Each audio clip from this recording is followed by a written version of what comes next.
A gap in his mouth is something he does a lot.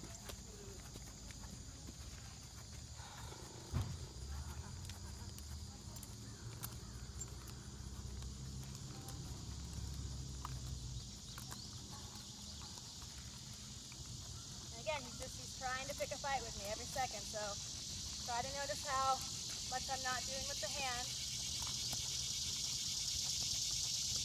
And I'm just adding the right leg.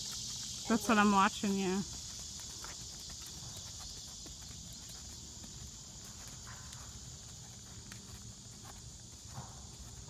He pulls, I don't pull back. His head goes up, I don't try to pull it down. Just keep adding the leg.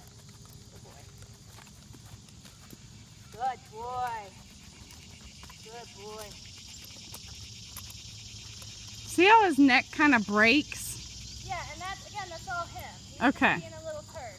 And the only way to fix that, as I've been saying, is to get a proper response from the leg. So that's why you have to not engage. Okay. That's why you have to not pull him further down. That's why you have to not do any of these things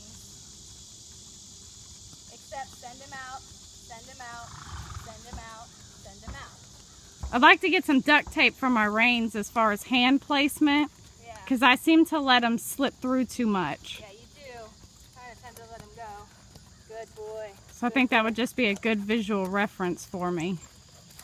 Yeah, give you get some like red duct tape. Yeah. So you can see it easily.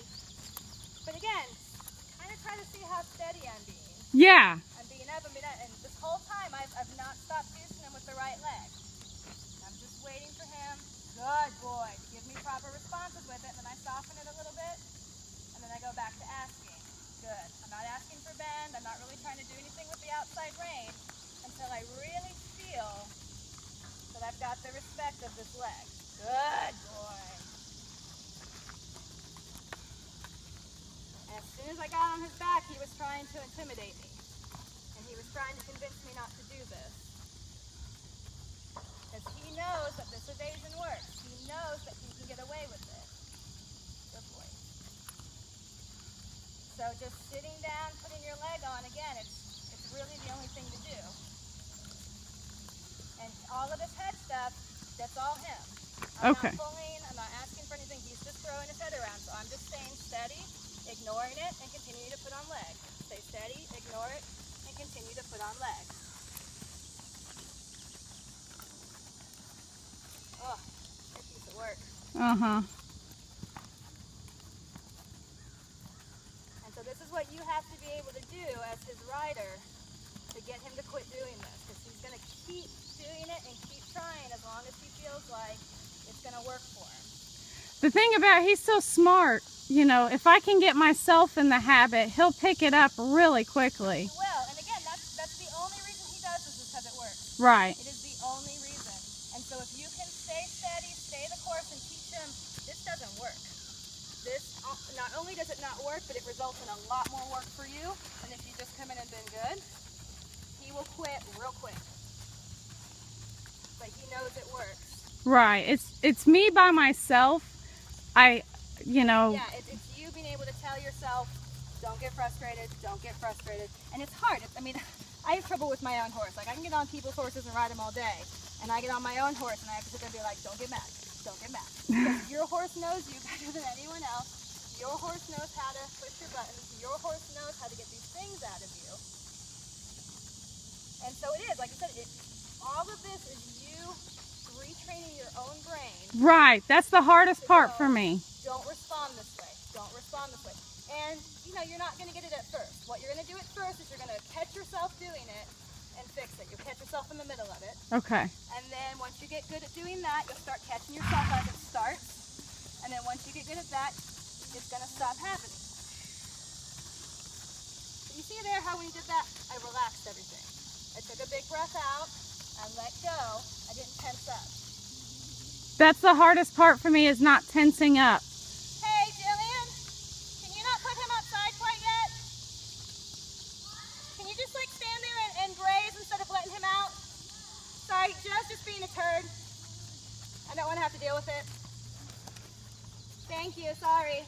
Joe's being a butthead. Oh, is he? Yeah. It's all right. I just don't want to have to deal with that on top of this.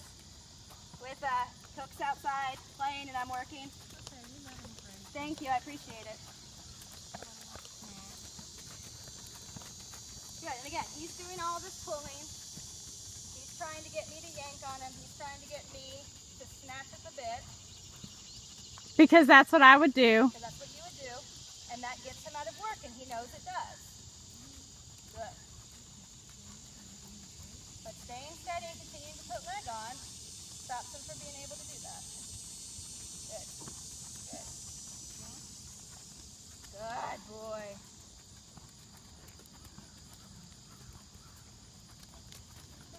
Good boy. Giving you little moments. Yeah, and that's what you'll start off with.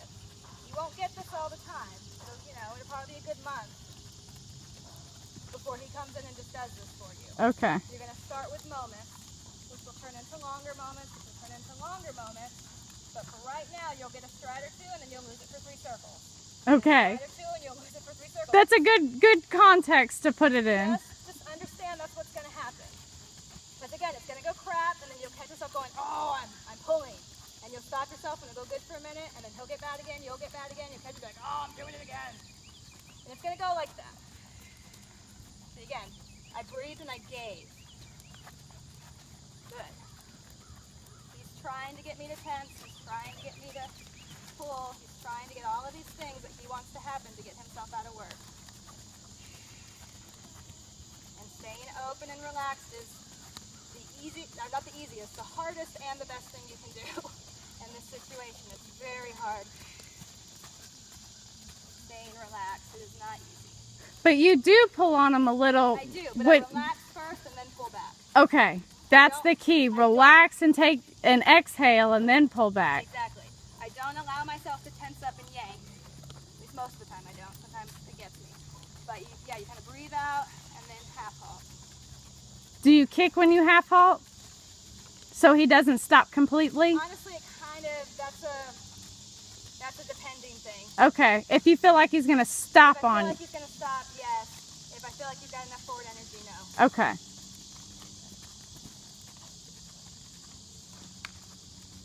Because sometimes he'll do that. I'll try and half halt and he'll take that as, oh, you mean stop. Yeah, so you want to have the leg ready in case you need it, but you don't always need it.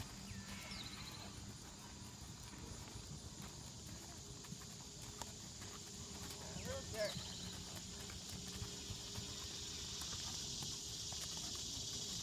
Good, good, good. And again, with another horse, they might not fight this much. The reason he's giving these